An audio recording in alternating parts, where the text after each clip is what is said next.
Welcome back to part 2 of this Commander investment guide. If you didn't see part 1, I'll put a card at the top. Otherwise, I'll see you on the other side.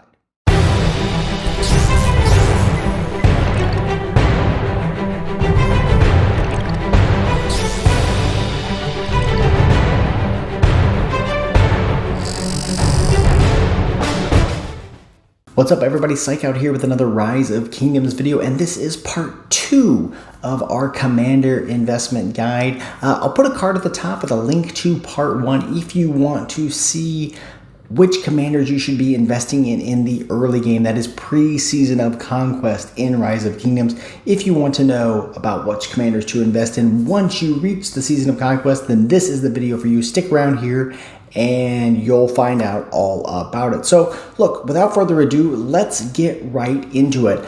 Obviously, by the time we've reached the season of Conquest, we don't need to talk about epics anymore. By then, you probably have every single epic commander expertise. You know what they can all do, so we're not going to talk about that. If you want to hear about epics, check out that other video.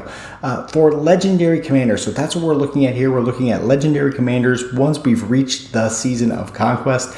Which commanders should you be investing in? Which ones should receive your highest priority? And there are a lot of commanders to choose from, so it can be difficult to tell where should I really be investing. And so I'm going to start out with the fact that I sort of emphasize versatility. Commanders who can do a lot of things and give you a lot of options. That's the ones that I recommend investing in. If you go back to my previous part 1 of this guide, we looked at commanders like YSG, commanders like Alexander the Great that are very versatile, can be used in lots of scenarios. Commanders like Saladin, those are the ones you want to invest in. And it's the same thing here when we're talking about part 2 of this guide. So the number 1 commander, one of the people who I think is very versatile that almost everybody's going to want, you're going to want to have this commander in your lineup, whether we're talking about Lost Canyon, Sunset Canyon, or in the open field, even for rallies sometimes, and that is Guan Yu. Guan Yu is just a really exceptional commander, big damage factor on his first skill, but AoE silence. AoE silence is crazy, shutting down the enemy's ability to use their skills for 3 seconds to multiple targets, to 3 targets at a time. That's just really impressive. He's got some nice infantry stats, some march speed. You can actually get a very fast march if you pair him with Alexander the Great, and lots of additional sort of damage factor that can happen, just an instant proc damage, much like Alexander the Great has. So Guan Yu, just a really great commander. You can actually start using him at 5-1-1-1. But continue to invest in him to get him to at least 5-1-5-5. That's the sort of the ideal. If you have to, just expertise him and you'll be just fine. Guan Yu, great commander to invest in once you reach Season of Conquest. So that's number 1. The number 2 commander I'm going to recommend once you reach Season of Conquest is this commander right here, Trajan. When they first introduced Trajan into the game, I said, whoa, this commander is going to be really good, and he has delivered on that for sure.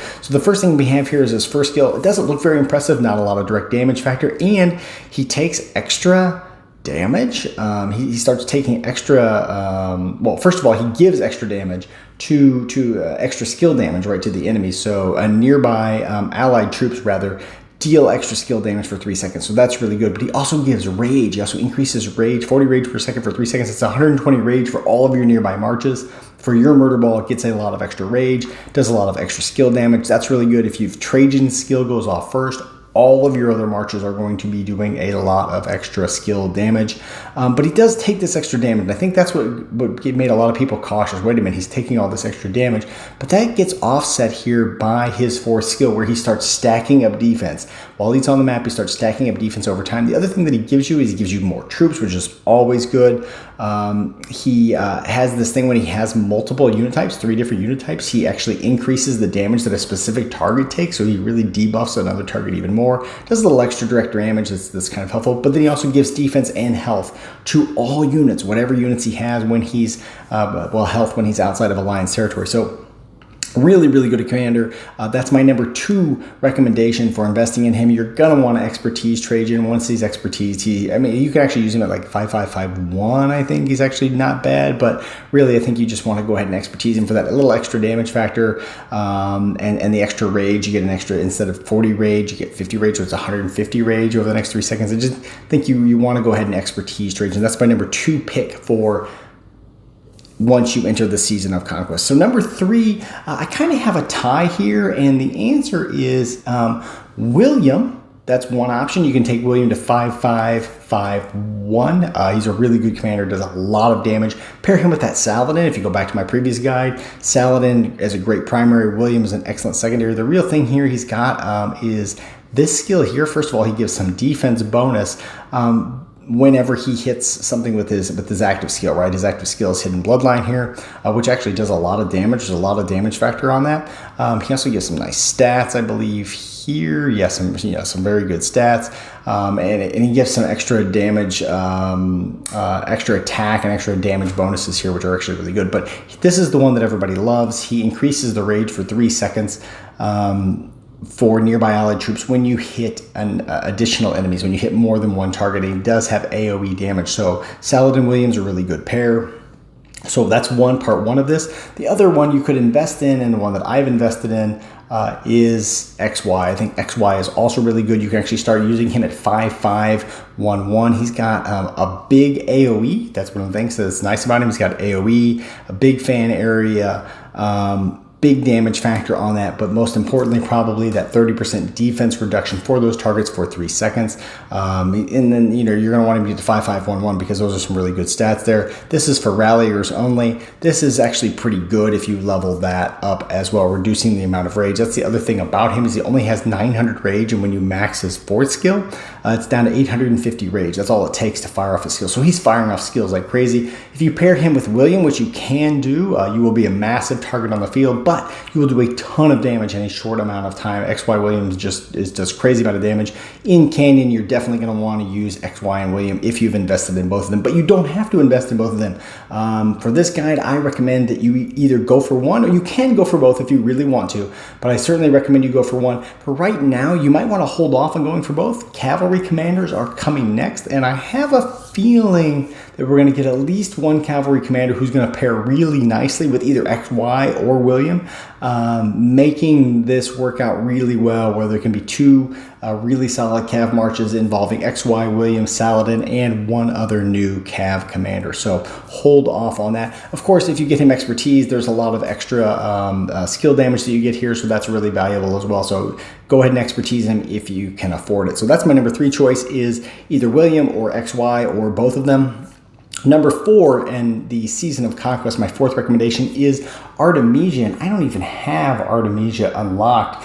You have to get her from the Mightiest Governor. I think you can also get her from the Legendary Tavern. But she's just a really good archer commander, really flexible, can be used in lots of ways, can be used in garrison, but can also be used in the open field. She has Area of Effect, which I love Area of Effect. And she also has some nice stats, defense and health. Again, 2 of the best stats that you can get.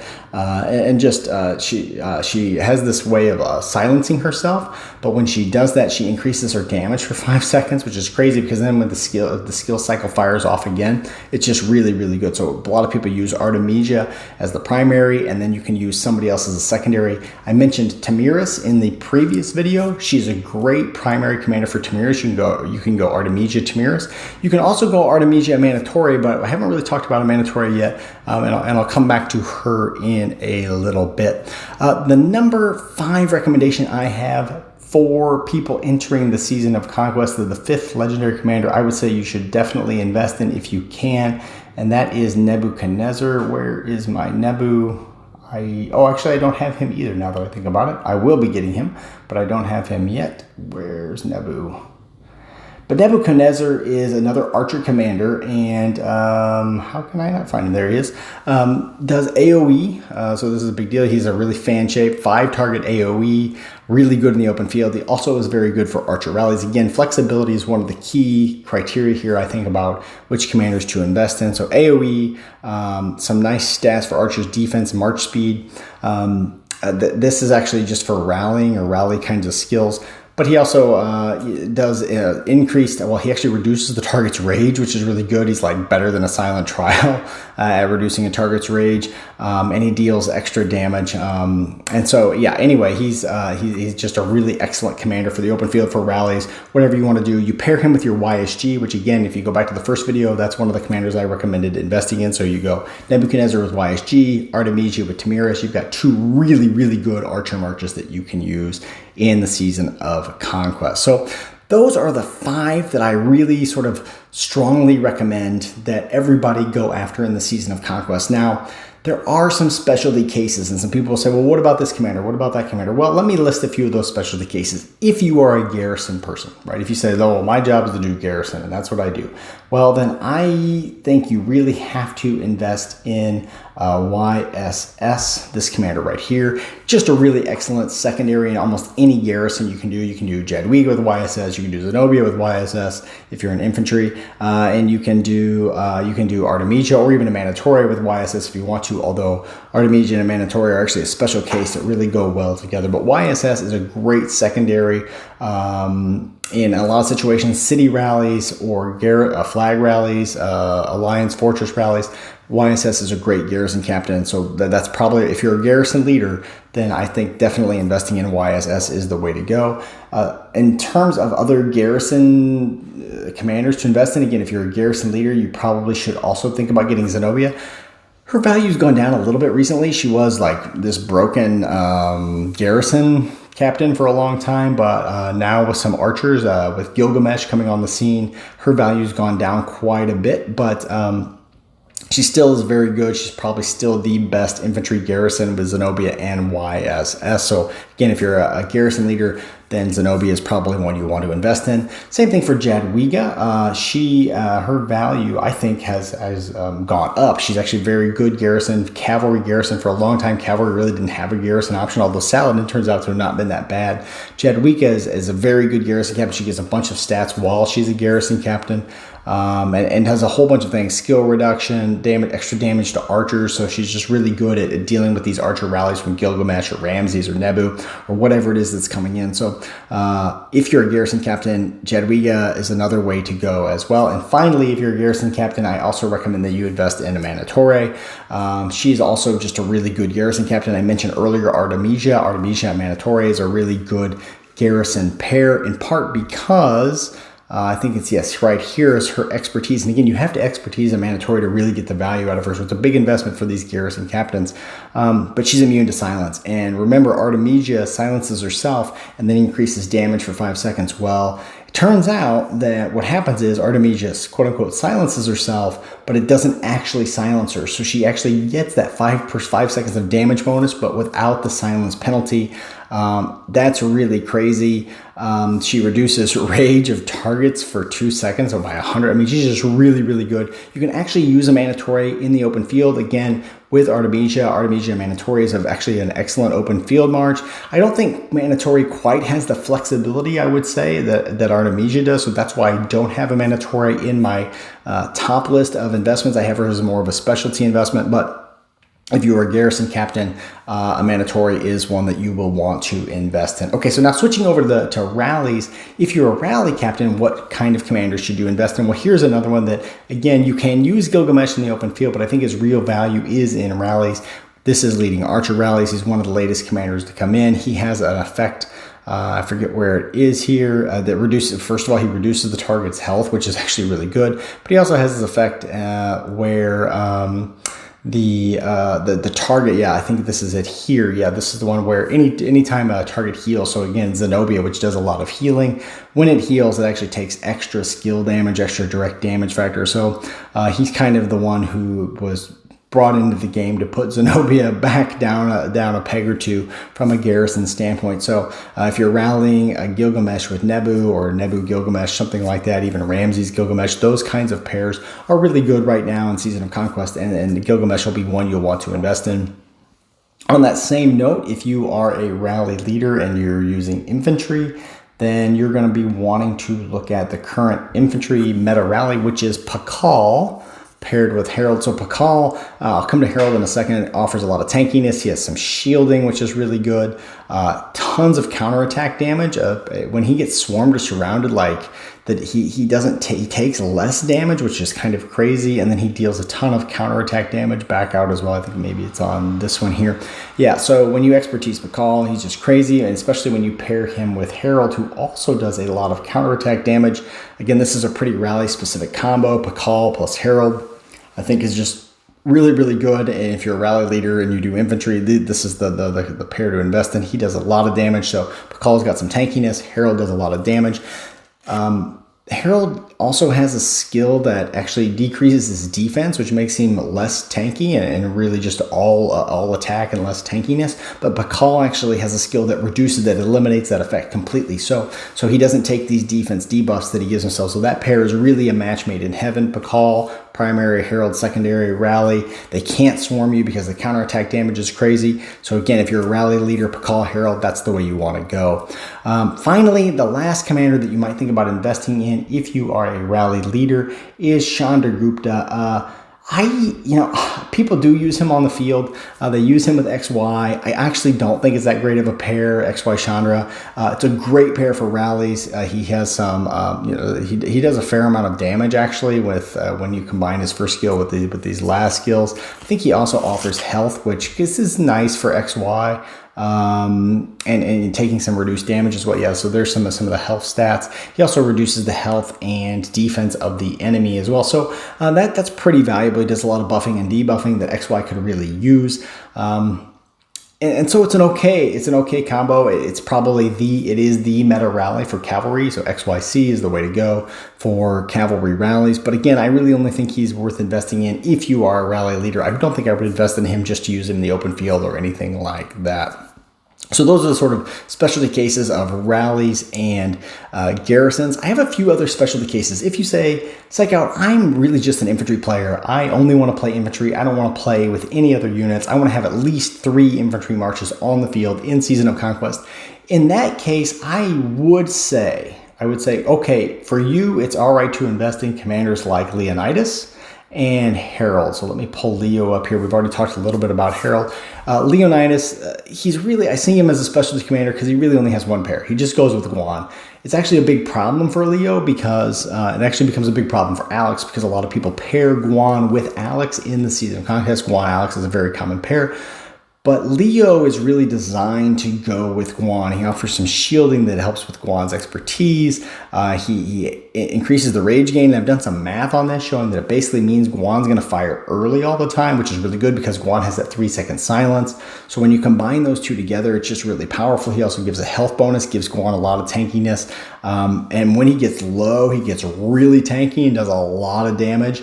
So Guan Leo is a really, really good pair. You can actually start using Leo at 5511 with your 5111 Guan even, and that will actually be a pretty effective combination. The problem with Leonidas is he just doesn't really fit with anybody else. He only fits with Guan, so I really see him as a specialty case for infantry only players. Same thing with Harold, although Harold has a little bit more flexibility. You can use him, like I mentioned earlier, with Pakal. The problem with Pakal Harold in the open field is you actually don't. That Pakal thing that reduces Harold's defense debuff, that gets rid of his defense effect, or Harold's loss of defense, the thing that gets rid of that, only works when you're in rallies. It doesn't work in the open field, so it's not really great. You can do some jumping out of your city hopping kind of hitting, what Chisgel calls cheeseburgering. You can do that with Pakal Harold in the open field. But again, I think this is pretty specific for infantry only players. You can also use Alex Harold's a pretty common combo. You can use Charles Martel with Harold. But the problem there is you're just not going to get targeted. Nobody's going to target a Charles Martel. And then you're really losing out on Harold's first skill, which again does a lot of skill damage, but it does really crazy skill damage when Harold is surrounded, and nobody's going to surround a Charles Martel Harold in the open field. So again, I think Harold is pretty good, is a very good infantry commander, but just not top tier enough that I would say everybody really should be investing in Harold, really specific for infantry. Moving on to archers. So if you say, hey, psych out, I'm just an archer player. I really only want to play archers. I want to run at least 3 archers on the field in the Season of Conquest. Well, that's when I would add people like Gilgamesh, who we've already talked about, Amana Torre, we've talked about. Again, you can use Gilgamesh. You can use him with Nebu on the open field. You can use him with YSG on the open field. He actually works with a lot of archer commanders in the open field. Amana Torre really goes well with Artemisia. We've already mentioned her in the open field. You can even use Gilgamesh with Tamiris if you want to in the open field. Again, Gilgamesh is pretty flexible with who he goes with. Whereas the other one that I would recommend, the other archer commander I would recommend investing in if you say I really want to run a lot of archer marches, is Ramses. Ramses is really good in the open field. He's got 5 skills that actually all work in the open field. They're not rally specific or anything like that. When you have his expertise, he actually does quite a bit of damage factor. He reduces the target's defense by 25% for 2 seconds, which is really good. That means the secondary commander's active skill is going to hit it. You can use Ramses with Tamiris. You can use Ramses with YSG. Is a very common pair. Huge attack bonus, which does a lot more damage than a lot of people realize. He actually has some skill reduction, a little bit of tankiness. Again, more attack bonus, more archer march speed so he can get away. A little more tankiness with some defense bonus that gets triggered and some healing as well. So Ramses is actually a really good commander to invest in if you say, hey, I want to have a lot of archers. This is one. And the other thing about Ramses that makes him a good investment is he's easy to get. A Mandatory Artemisia, hard to get. You have to win a Mighty's Governor, or maybe you can get them from the Legendary Tavern. Ramses you can get from the Wheel, so he's one of the cheaper. Same thing with Gilgamesh. Again, MGE, hard to get.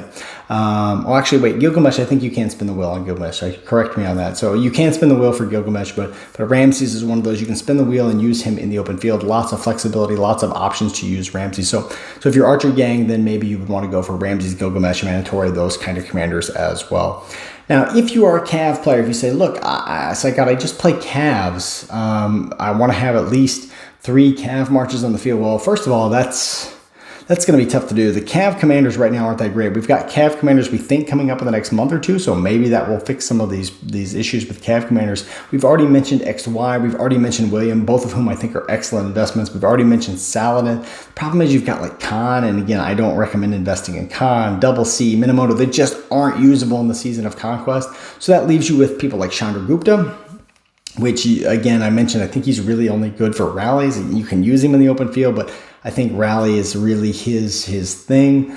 And then that leaves you with a classic rally pair, Attila Takeda. Do I even have, I don't even know if I have Attila. I have Takeda. So there's Takeda there. I don't even know if I have Attila. I don't think I do. Attila was the MGE commander. So Attila, Takeda, this is a patch that goes together. Neither of them do skill damage. So that's one of the reasons they've sort of fallen out of the meta, because the meta has become skill damage and they don't do skill damage. They do lots of normal attack damage. They are excellent for rallying cities right now. If you want to zero a city, Attila Takeda is a really good way to go. So that is a march you could invest in. It is a lot of sculptures to invest in. Attila Takeda, you really need to expertise them both. So that's like almost 1,400 sculptures of investment to try to get these two to a place that you can use them. But on the open field, they are very, very good. They trade positive all day long. The only problem is in the open field, they're a single target kind of march. So you're going to get positive trades. You're going to always do more sev wounds than you actually take. Even if you lose the fight, you'll end up doing more sev wounds. They're just really good. They have a lot of counterattack damage, and they do extra damage to marches that are targeting them and all kinds of things like that. But again, no AoE, no skill damage. They've kind of fallen out of the meta. I don't know that I would really invest in them, but if you say, look, I just want to have Cav marches, okay, you can invest in them, but I would really recommend waiting for these new Cav commanders to come out to see if they shake up the meta for Cavs quite a bit. Okay, so that leaves us with commanders that you should pretty much avoid and pretty much not invest in at all. The first one I'm going to say is right here, Charlemagne. I mean, just garbage. Like there's just nothing here. Don't bother. Don't even bother reading the skills. The only reason you would ever invest in him is if you thought, well, he might be a bastion in Season of Conquest, and I want to. But even still, come on, like just forget it. Charlemagne, I just don't see really any value in that at all. Another one is Moctezuma. I mean, he's a legendary peacekeeper and like he's really good at barb forts, but who really needs him to do that? I suppose if you said, hey, I really want to rally these passes and beat the pass faster than my opponents, maybe he's the best at that. Because he does so much damage to barbarians, but this is just not a serious investment. I mean, this would be an investment if you were just like, I don't know, I've got thousands of extra sculptures and I don't know what to invest in. I definitely say avoid Moctezuma. Other commanders I would avoid, and this is maybe a surprise to some people, I would avoid investing in Honda. We just don't know enough about him right now. There's been some early testing suggesting maybe he works with Tamiris, maybe he works with Trajan, maybe he can work with some certain marches, but he does do AoE, which of course I love. He has a really long skill cycle. It takes a long time for it to trigger, but you know, requiring multiple troops is kind of an issue. Having leadership talented gear is kind of an issue. And what do you talent it as? Which troop type do you talent leadership, or which troops you put in his marches? So what's the right gear for that, since the gear doesn't boost all troops? You know, he's got a lot of really cool things. He doesn't have a ton of tankiness. This thing is kind of cool, which gives him a little bit of tankiness for a while, but you know, I just don't see that he's an investment that I would go for right now. I think I would hold off on him, and I would definitely hold off on Solomon. I actually think Solomon has a lot of potential. He has some really crazy rage mechanics where he gives rage and he does things when the target's below and above certain amounts of rage, which I think with a little bit of math and a lot of practice, some people could actually exploit this in some unique ways, but nobody's figured out how to do that now. So I would say, you know, definitely avoid Solomon right now as well. Two others I'm going to put on the list to avoid. One is one commander that I actually have. I got him I almost accidentally through the wheel, is CJ. Look, you know, he's got 5 skills for the open field, which you might think is really good. He does a lot of damage to a single target. He's also does some thing where if he takes skill damage, he does extra damage out to some other targets. But in general, I just don't, I mean, I've seen him just get wrecked on the open field and just doesn't seem to me like he's that good of an investment. I just don't think I would recommend investing in CJ right now. I just don't see a lot of value investing in him. And then finally, the last one I would say to avoid is Cyrus. And this is too bad because I actually think Cyrus is really good.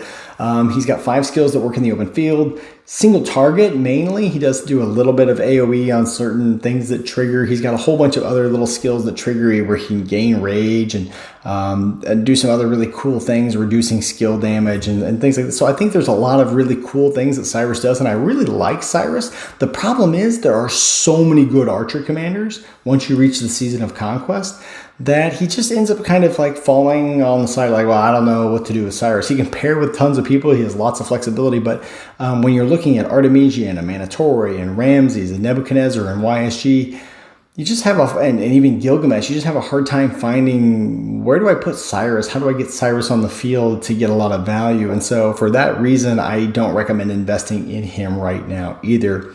And that's really it for this 2-part series on which commanders you should invest in. Look, if you disagree with me, if you think, hey, this commander is great, you should invest in that commander, I can't believe you said these things about that commander, put those comments down below. I would love to hear what you think about this investment guide. Thanks so much for watching, everybody. Hit like if you like this video. Don't forget to subscribe to the channel. Ring that bell, that way you get notified every time I drop a new video. And thanks so much for coming by, and we'll see you all in the next one.